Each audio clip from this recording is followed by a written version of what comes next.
આદમી પાર્ટીના સંયોજક અરવિંદ કેજરીવાલજીએ ગઠબંધનના નિયમોની વિરુદ્ધ જે જાહેરાત કરી અને એની સામે અમે જે વાંધો રજૂ કર્યો છે એમાં ભારતીય જનતા પાર્ટીને કોઈ લેવા દેવા નથી. આમ છતાં ભરૂચના સાંસદ જેઓ 2 બાકડા બનેલા છે અને તેઓ એક નિવેદન આપ્યું છે કે સંદીપ માંગરોલા લોકસભાની ટિકિટ માટે આ પ્રવૃત્તિ કરે છે, ત્યારે હું એમને પૂછવા માગું છું કે મારો આશય માત્ર ભારતીય જનતા પાર્ટીને હરાવવાનો છે.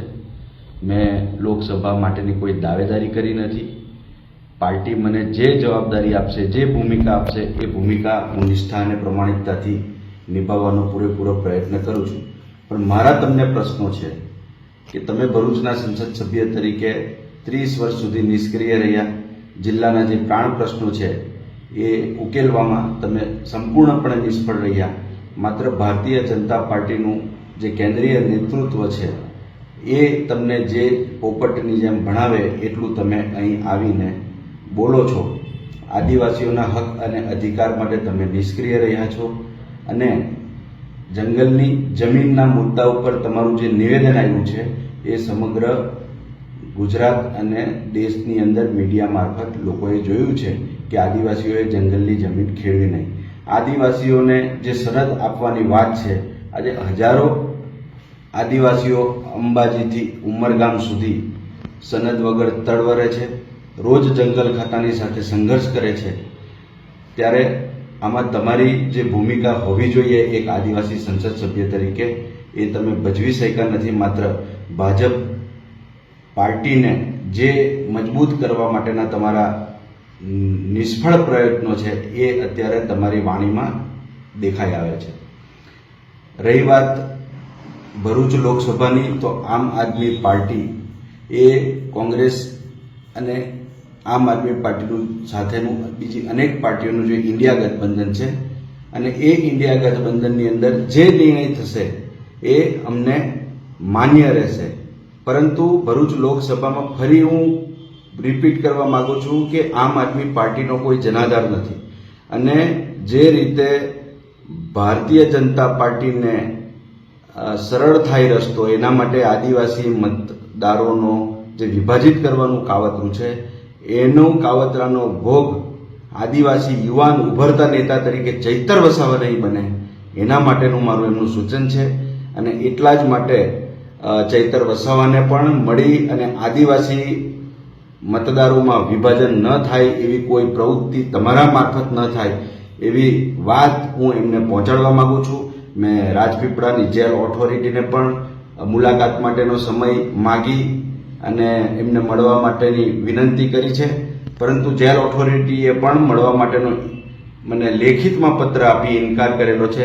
ત્યારે હું મીડિયા સમક્ષ મીડિયાના માધ્યમથી એમના સમર્થકો અને એમના સુધી સંદેશો પહોંચાડવા માંગુ છું કે તમારે ખરા અર્થમાં જો આદિવાસી સમાજના પ્રશ્નોનું હિત તમારા હૈયે હોય તો કોંગ્રેસ જ એકમાત્ર એવું પ્લેટફોર્મ છે કે જેના મારફત તમે તમારા આદિવાસીઓના હક અને અધિકાર અપાવી શકશો. આમ આદમી પાર્ટીનું કોઈ વજૂદ આ ભરૂચ લોકસભામાં નથી. અન્ય રાજ્યોની ચૂંટણીઓમાં પણ જે અત્યારે આપણે રકાસ જોયો છે, નોટા કરતાં પણ ઓછા મતો આમ આદમી પાર્ટીને મળેલા છે. આવા સંજોગોની અંદર મનસુખભાઈને પણ હું કહેવા માગું છું કે તમે ભરૂચ દૂધધારા ડેરી કે જે રાજપીપળાની જ મંડળીઓમાં લાખો અને કરોડો લીટર દૂધ ગેરકાયદેસર રીતે નકલી દૂધ ભરાઈને આવ્યું છે અને એમાં ભારતીય જનતા પાર્ટીના તમારા ચેરમેન જે છે એ જિલ્લા પ્રમુખ પણ છે, એમના નેતૃત્વ હેઠળ એ ડેરી ચાલે છે. ત્યારે એમની તપાસ કરાવવી જોઈએ. નર્મદા સુગર ફેક્ટરીની અંદર પણ તમે જ ભ્રષ્ટાચારના ભૂતકાળમાં આક્ષેપો કરેલા છે, પરંતુ તમને થૂકેલું ચાટવા માટે ટેવાયેલા છો અને એના માટે આ ઘનશ્યામભાઈ અને સહકારી જે પ્રવૃત્તિ છે એને તમે ખોટી રીતે છાવરવાનો પ્રયત્ન કરેલો છે. ત્યારે તમારે તમારી ચિંતા કરવી જોઈએ. તમારે કોંગ્રેસ અને આમ આદમી પાર્ટીના ગઠબંધનની કોઈ ચિંતા કરવાની જરૂર નથી.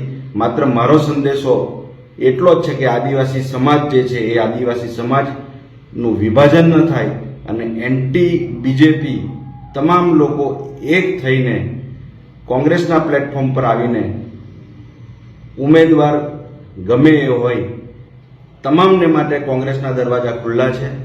એટલી જ વાત હું કરવા માંગુ છું. આભાર.